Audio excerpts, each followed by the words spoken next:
Hi everybody, welcome to the Hammond Urban Homestead.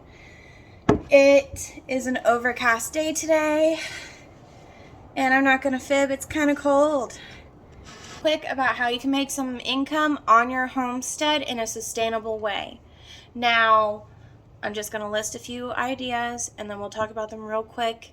I'm not trying to make this a hour-long video. So,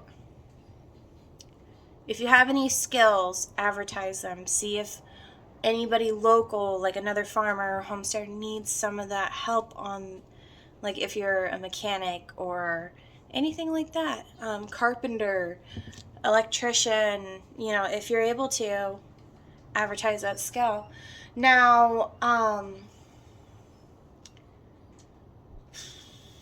another good thing to do are plant sales, animal sales,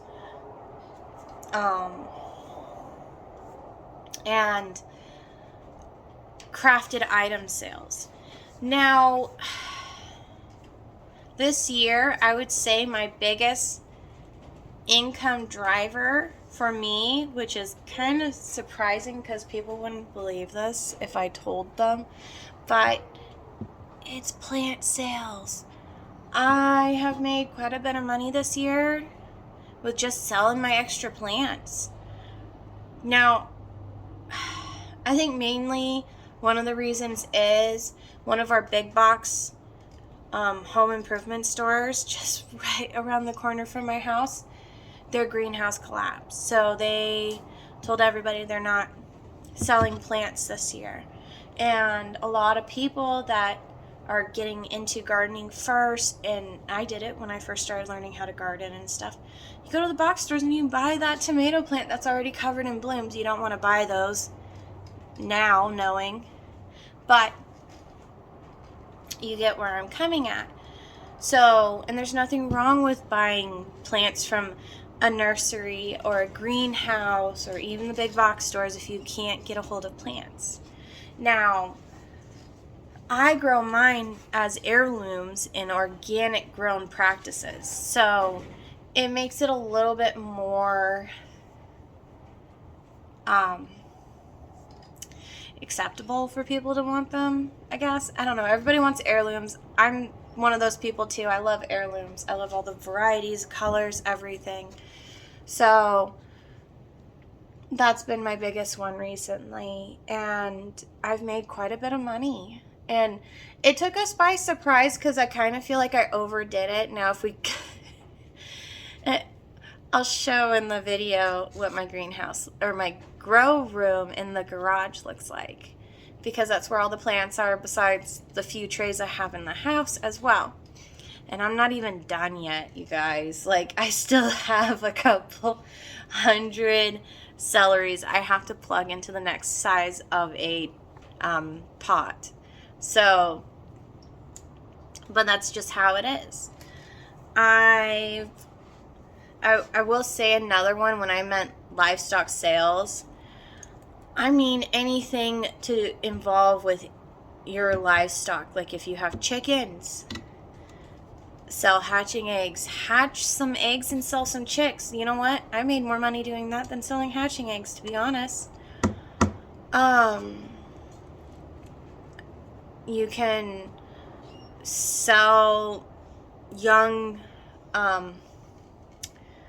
livestock, as in like the baby goats, rabbit kits.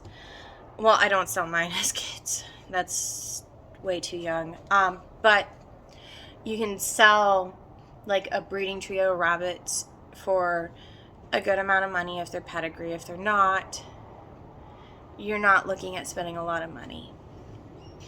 And then goats, you can sell baby goats. You can sell services from your buck. You can do a stud fee. And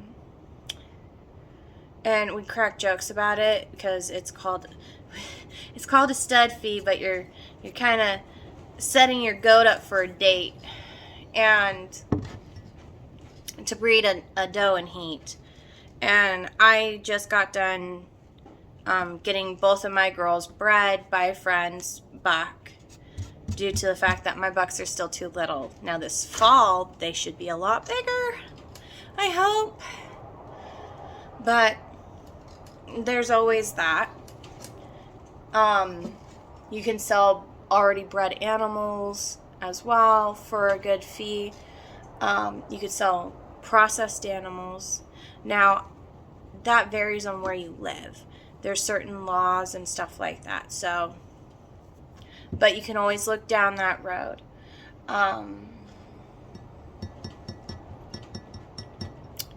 Building things. Being a carpenter or anything like that. If you figured out you can build a rabbit hutch really good and the rabbits are protected, nothing can get in there, nothing can get out, or you can build a rabbit barn like what Ray did for me. Those are great skills. Learning carpentry is going to be a good skill to learn, on top of if you're able to build these things like coops and greenhouses and all sorts of things. It will help you in the long run. Yes, you're spending more on that project, but you'll get more coming back to you as well. So always keep that in mind. If you're like a crafter, carver, sewer, baker, throwing pottery, great. Use that skill to try to make some extra money for your homestead. I can't express enough to use your own skills or skills you've learned over forever to get to the point where you can make some income for your homestead, to just lessen the struggle of feeding all the animals and knowing that, oh man, I just spent this much because of inflation.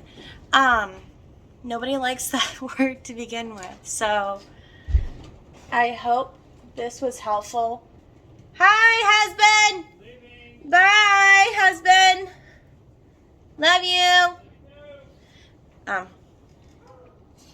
So I hope this is helpful for anybody that's wanting to make an income for your homestead.